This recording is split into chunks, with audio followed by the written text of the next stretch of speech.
What's up, everybody? I am Jesse, or GameOverJesse, as some of y'all may know me, and here with me, as always, is my faithful co-host, Daniel. Hello, everybody. Yes, and we have a very special guest here with us on the podcast, I think for the first time. Yep, never been. Been invited like 4 times. Yeah. So, well, man, it's because we love you. You brought us together, really. Yeah. I suppose. Origin stories. So, Nate, go ahead and introduce yourself for those watching that may not know who you are. Sure, I'm Nathaniel Jance. Well, from Nintendo Prime here. Used to be editor-in-chief at Zelda Informer. That's how we all kind of found each other. Yeah. Yes. Yep, that's. I make a bunch of videos about news. I have podcasts as well. GameOverJesse's on them. Well, at least he used to be frequently, but lately you've been a little tied up with stuff. Yeah. Yeah. All right. But if you think about it, it's like, you know, in those movies when you see people like running towards each other on the beach, you know, and they lovingly embrace in the end. That's like this, except on the internet instead of the beach. So here we all are embracing. All right. So for the podcast, we have a few different news stories. There is a rumor for a new 2D Metroid game in development. There is an article or an interview where the people that worked on the Metroid Prime trilogy discuss some of the cut content. We have a interview about why Monster Hunter World is not on the Nintendo Switch. And then we have some news from Nintendo about a delay. I don't know if it counts as a delay, but their online services. They announced a release date from I think it was 2019, and then they went back and corrected it to late in 2018. So I don't know if it counts as a delay because I don't know if we ever got a date prior to that. They just said it would be out sometime. Mm-hmm. But yeah. So before we get into all of that, we have some shout outs for the Patreon supporters. We have George Martinez, Megan Neal, Casey, Rusty Caulfield, Link Uses the Triforce, Tight-Lipped Gaming, Robbie Morgan, Shadow to Us, Lovable Christie, Daniel's favorite. Yeah. Keotine 15, Lunarium, and new Patreons, Ashley, Monica, and Michelle. Thank you all for your support. So, starting off with our first news story. Former Metroid Prime developer reflects on cut content from the trilogy. This comes from Nintendo Life, and the quote reads, "Well, I just feel this game should have been either one or the other. Metroid Prime Hunters did this really well. It knew it was a multiplayer game and spent all of its marbles there. When we started development on Prime 2, multiplayer was actually going to be the focus. I think we internally thought of the project as Metroid Prime 2 multiplayer." I messed up there on the lines. Oh, that's okay. No, it's like the way that it's formatted for me. Anyways, internally we thought of the project as Metroid Prime 1.5. We were even getting to have the ability to play as a space pirate and have things like grabs and such. As we moved back towards a primarily single-player focus, we should have ditched multiplayer altogether. There was a ton of effort put forth to make multiplayer happen. We had to actually author third-person Samus animations. We had to have support for multiple players in a game world.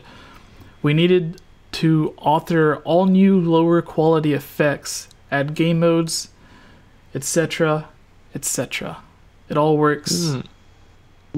Yeah, it all works. That look. God, I can barely read this.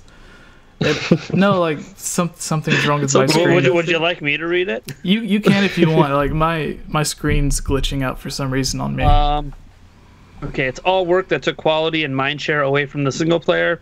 Plus, as a Metroid fan, I feel like single player is how the IP should stay. Seeing multiple people run around as Samus never felt right.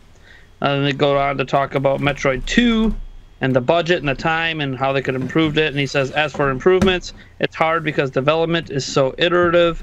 Many good things are built on the backs of failures, and many failures are the result of unmovable limitations. For instance, I would have loved more differentiation between the light and dark worlds of Prime 2. but there was no time or money for it. We wanted to go the route of reusing environments between light and dark because we could make a schedule work that way. We thought it would be great, more bang for the buck. But of course, we could never find a technical solution to make the Dark World variants different enough to be interesting. And it turns out that completely dark worlds are just not fun. The first concepts had Samus pretty much walking around with a spotlight emitting from her, and it was just impossible to play. So the artists had to do a ton of work to make the Dark World variants work, and well, it was a ton more work than anyone had budgeted for and was completely unplanned. In fact, the Sanctuary Fortress was the only area built with this plan in mind, which is why both light and dark actually look visibly distinct and amazing. By the way, it's like the best part of the game.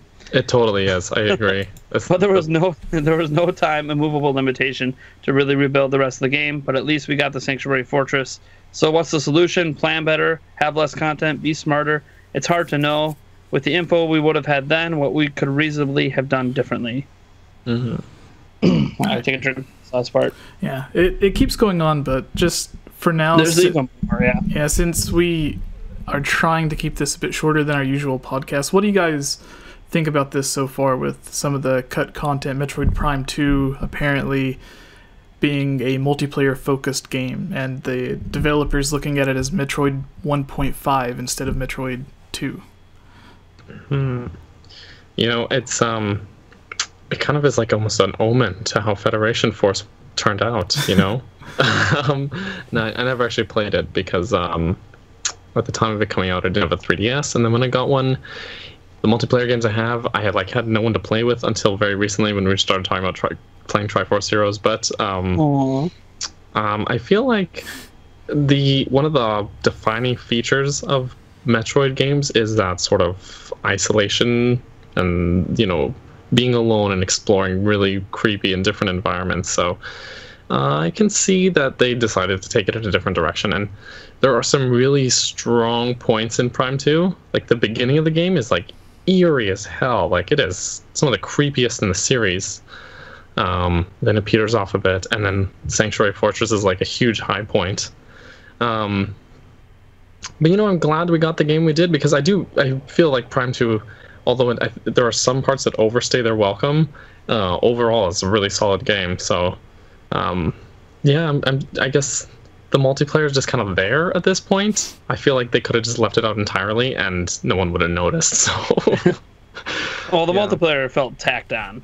Yeah, I mean, entirely tacked on. The thing is I could tell, like, when you did the what was it, the Sanctuary area, like, it was amazing. And as you're going through it and you're dealing with the differences between the light and the dark, it just felt like this was the area that they intended the game to kind of be.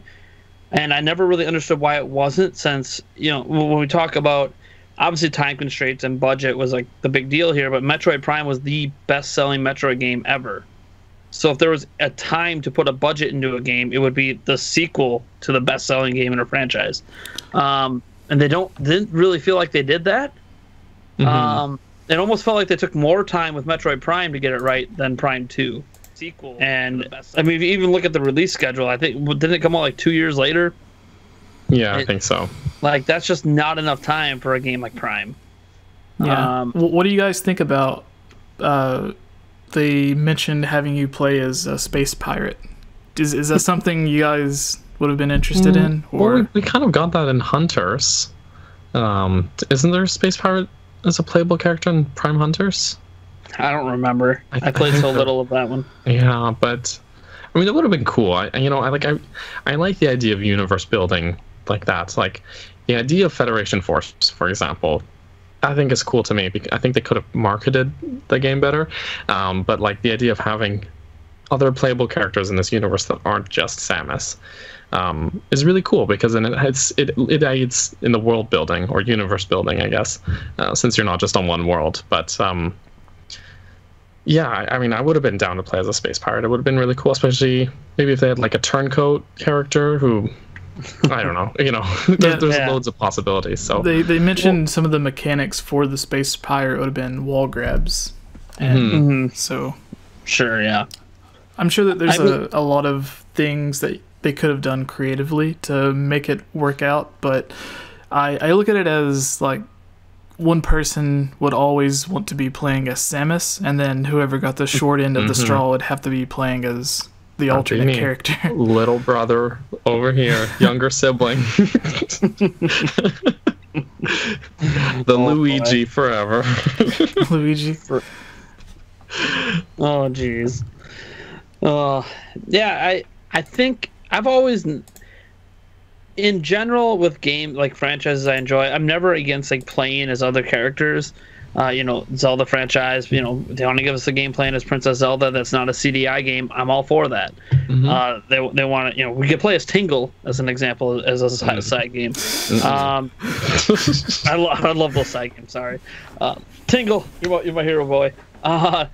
But like I had nothing against like even like in Federation Force when you don't get to play as Samus at all and you're just playing as like the 4 of basically the exact same characters kind of working together. Like the only issue with that game was obviously it was announced at a time we didn't know more Metroid was coming, like single player focused. So I think it's important that like if they added the idea of like the space pirate and they were doing this other stuff, that they do it more like they did with Federation Force with the assurance that we're going to get a Samus focused game as well. Like we're not going to get one or the other. So I feel like that's going to upset the fan base. So I don't know. I'm all for it as long as they don't like just do one or the other. Like imagine if they did, even Triforce Heroes, where like it's Link split into 3 or whatever, blah, blah, blah. But they did that, and Breath of the Wild wasn't coming. That was our main game for the next 5 years. Like that's not gonna fly. Yeah. I don't think with most Zelda fans. No. So this same for Metroid. All right. So a final thought on this before we move on to the next topic. Is multiplayer something that you guys want to see with Metroid Prime 4? Like a co-op story similar to how Halo does it? Nah. You know what? If they did it, I'd play it, and I would have to reserve my judgment for that. Like, I do enjoy multiplayer games or co-op games, like, but I don't know. Like for me, that's not what I think of when I'm like, oh, I'm gonna go play some Metroid, But it's the same thing with Zelda, right? I don't think like, oh, I gotta go play Zelda, get my friends together. My initial thought is I'm gonna go and sit by myself and play Zelda. So, I mean, it worked with Zelda. We got 4 Swords twice and Triforce Heroes now, and I think what Nate said, like as long as we know that there's something else as well, then sure, yeah, it could be cool. Don't discount the Tingle tuner. Come on now. Oh, no. Not gonna let Tingle I will discount it. I don't want to see them even play around with co-op in this game. Maybe if they do a Prime 5 or whatever. Because right now, the big fear everyone should have for Prime 4 is that this isn't Retro Studios. It's a completely different group of people making this game. So I think what Metroid fans, at least like me as a Metroid fan, want to see this studio prove they can make an amazing Prime game. And the amazing parts of Prime in the past have been single player focused. So let's get that right, and then you can worry about bringing other aspects of it out if you would like. Maybe as a DLC, I don't know. But yeah, just I feel like they need to focus on the single player because we just got Federation Force. The multiplayer in like Prime 2 just felt like it should have never been there in the first place. Let's just get the single player right, and then we'll worry about multiplayer in the future. That's also part of the issue. What was that, Daniel? Part of the issue as well is that if you are to have a co-op campaign in any story, you have to make sure that both players or both player characters are equals in some way. So with Federation Force, as my continually coming back example, they're just Federation Marines, so they're equals to each other, right? But if you have a Prime game that's primarily co-op, you need to then introduce a character that's Samus's equal. And Dark Samus. That's not Dark Samus, please. I mean, so I mean, you like, I don't know, there may be another bounty hunter or something, but then that kind of takes some of the charm out of Samus, because part of the cool thing about Samus is Like, she'll take on she's a one-man army kind of thing, so to speak. So, figurative one-man army. But I don't know. Like, I don't know if I want to see someone as powerful as Samus. She like really takes down anyone in her path. So, she's the one that like they call when we sent an army of troopers to SR388 and they all died. So we sent Samus alone and she takes care of it. She cleans up. She's like the James Bond of her universe, right?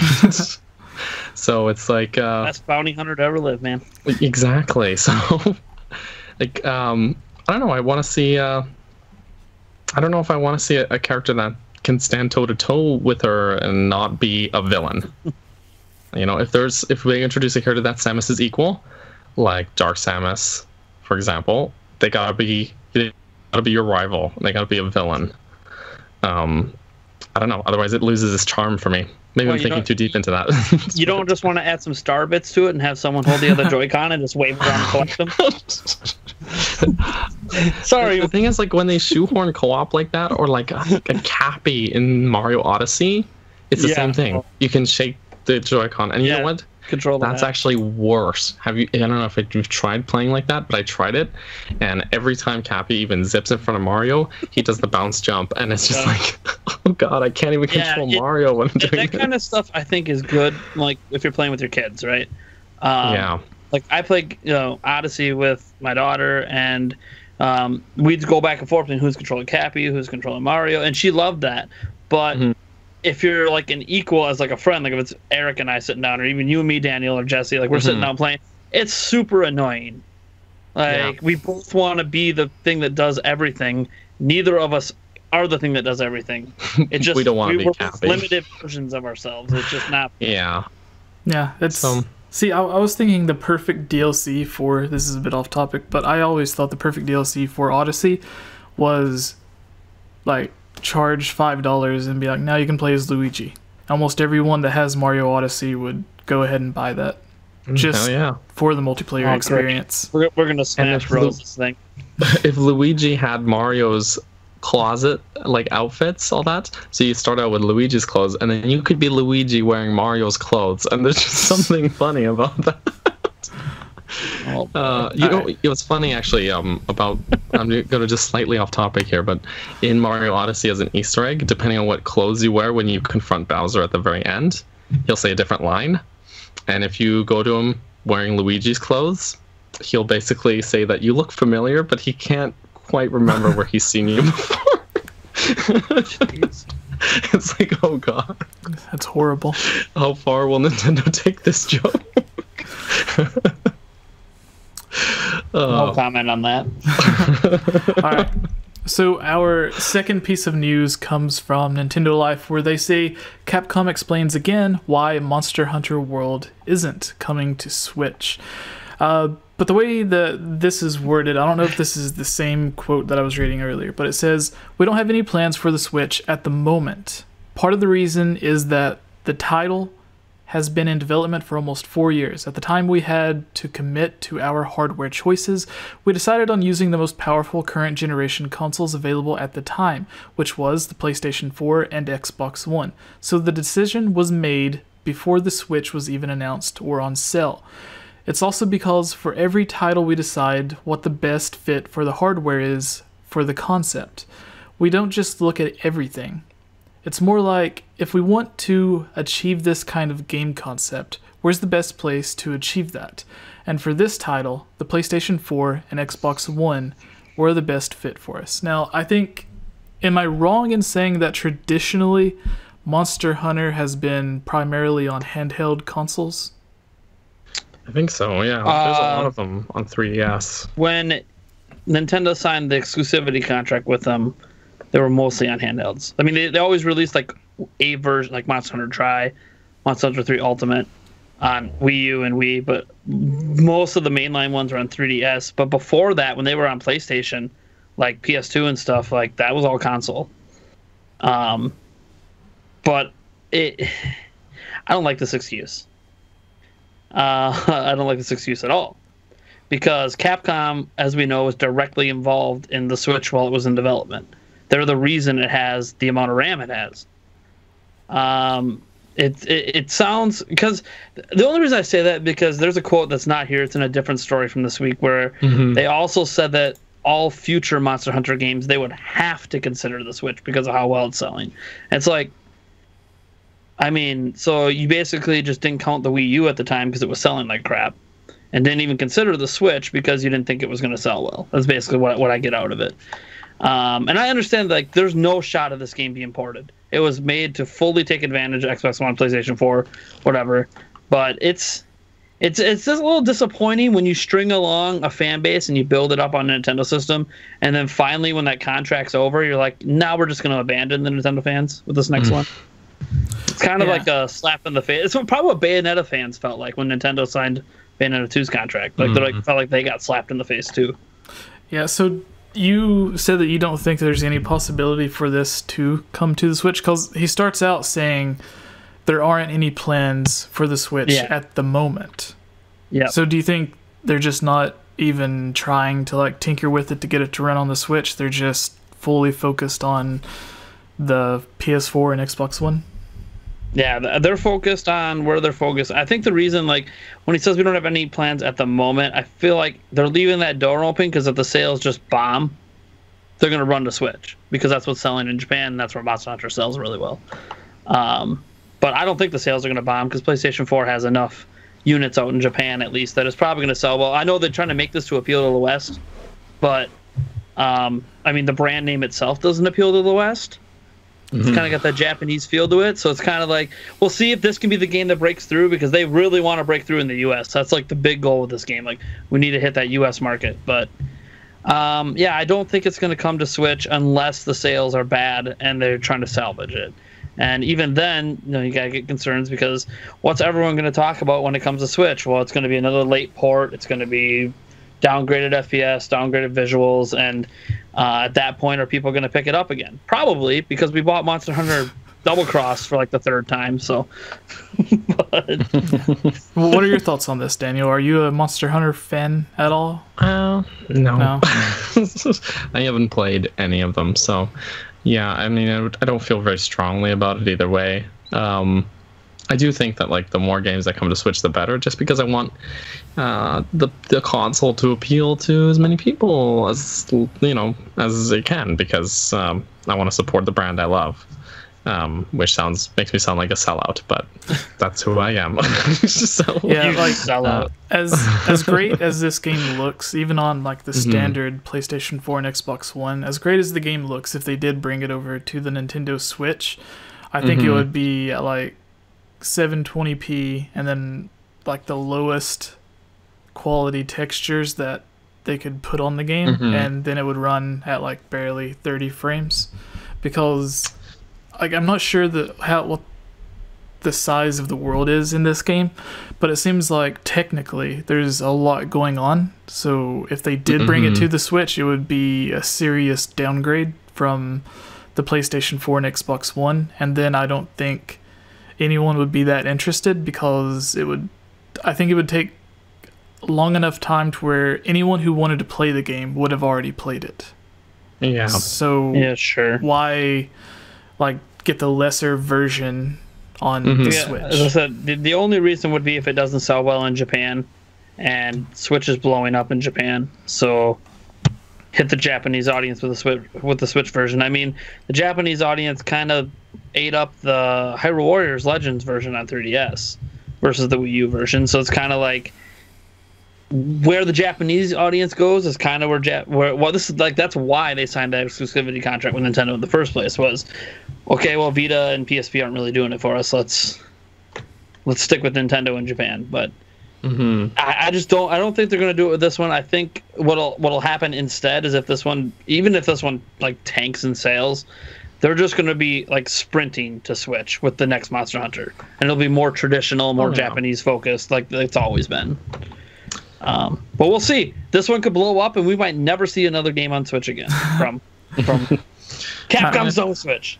I feel like if this is where they've sort of built their fan base already, though, that they should like kind of see it through. I don't know. It just feels like they're kind of jumping ship just because they can. You know, I mean, we have a Monster Hunter game on Switch. It just hasn't released outside of Japan yet.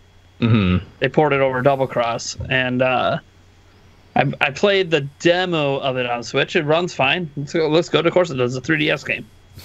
But I don't know. It's a little disappointing. But as I said, look what happened to the Bayonetta fans. Granted, different situation because that franchise just wouldn't have any more games if it wasn't for Nintendo. Whereas Monster Hunter is popular enough, especially in just Japan alone, to continue. But I don't know. I've not played a ton of Monster Hunter since Ultimate on Wii U because I sunk like hundreds of hours into that, and like there's no end to the game. Like that's just the way it is. That's how Monster Hunter is. It grabs you, never lets go, and that's why I keep wondering how they can keep releasing more of them when no one's done with the other one. I don't think there's anyone in the world that's got 100% run of Monster Hunter. There probably is somewhere. I don't know, but it's probably somewhere. It's crazy. Like you think Breath of the Wild takes forever, you think Xenoblade takes forever. Go play a Monster Hunter game. Get back to me. That's it. We're becoming Monster Hunter Prime over here now. 24-hour streams of Monster Hunter. Oh goodness. Double Cross, Japanese version that I can't read. All right. Daniel, do you want to take us into the next news story since you fell in love with Samus Returns, the rumor for another 2D Metroid?